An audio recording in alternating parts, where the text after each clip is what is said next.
मी चाळीसगाव येथील मार्केट कमिटीमधील मक्याचा व्यापारी आहे. सध्या मक्याची आवक थोडी कमी झाली आहे. मागच्या आठवड्यापर्यंत 200 ते 250 वाहनांची आवक होती.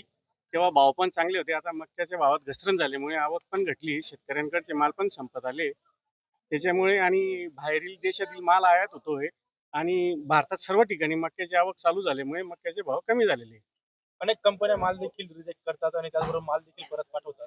हो, तर चाळीसगावमध्ये अंबुजा कंपनी आहे. तर तिथे पण इथे शेतकऱ्यांचा माल घेतलेला तिथे जातो. ते भावांतर फरक करून सुद्धा कटिंग करून सुद्धा माल काही अर्धा खाली करतात, अर्धा परत पाठवतात. त्यांच्यासाठी तरी काहीतरी नियमावली सरकारने केली पाहिजे असं आम्हाला वाटतं. त्याचबरोबर एकीकडे आपण बघितलं तर माल कमी झाल्यानंतर भाव वाढायला पाहिजे, मात्र माल कमी झालेला आहे, भाव देखील घसरलेले आहे. नाही, सध्या गेल्या 5 वर्षापासून अशी परिस्थिती आहे की जेव्हा मालाची आवक फुल असते तेव्हा भाव पण फुल असतात. आणि सध्या आवक कमी झाल्यामुळे आणि भारतात सर्व ठिकाणी आवक आलेली आहे आणि बाहेरून देशात पण माल आयात झालेला आहे. त्याच्यामुळे आता भावावर बंधन आलेले आहे. येणाऱ्या काळात आवक वाढेल. हो, येणाऱ्या काळात उन्हाळी उत्पन्न चांगले असल्यामुळे प्रचंड आवक वाढणार आहे. विक्रमी उत्पन्न होणार आहे. रोज 400 ते 500 ट्रॅक्टरची आवक मार्केटात राहणार आहे. नमस्कार, मी बेलदार शुभम गोविंदा. मी एक युवा शेतकरी आहे. मी शेतीकडे भर दिल्या कारणाने मी आज मक्का पिकवली होती. पण मार्केटला ज्या वेळेस मी ट्रॅक्टर या ठिकाणी मक्का विक्रीसाठी आणलं त्यावेळेस 1400 ते 1650 दरम्यान हा मक्का व्यापारी घेत आहे. पण सरकारने हमी भाव जाहीर केलेला आहे, पण हमी भावापेक्षा या ठिकाणी जर प्रदर्शन दिसत आहेत की 1400 ते 1650 दरम्यान भाव आहे.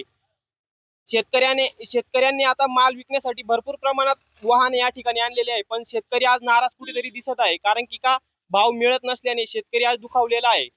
या ठिकाणी सरकारने जरी CCI केंद्र या ठिकाणी उपलब्ध केले आहे, पण प्रचंड अशी खरेदी ते करत नाही. मोठ्या प्रमाणात शेतकऱ्यांकडून खरेदी केलेली पाहिजे होती, पण ते खरेदी करताना आज दिसत नाही. म्हणून शेतकऱ्यांचा माल हा कमी भावात घेतलेला जात आहे.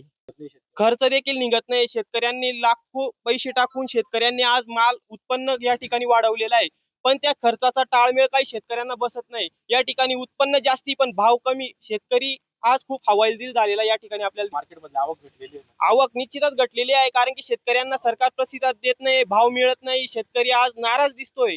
शेतकऱ्यांना म्हणजे अशी जाणीव आहे की आपण माल आणलेला आहे, पण त्यासारखा भाव या ठिकाणी मिळत नाही. म्हणून शेतकरी आज नाराज दिसतोय. वाहन भरपूर येतात पण भाव मिळत नाही.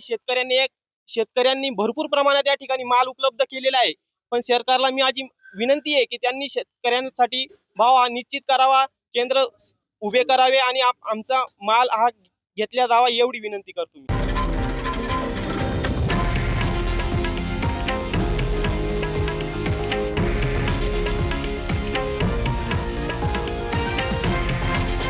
हे आहे देशातील नंबर 1 न्यूज नेटवर्क आणि आपण पाहत आहात TV9 मराठी, एकमेव.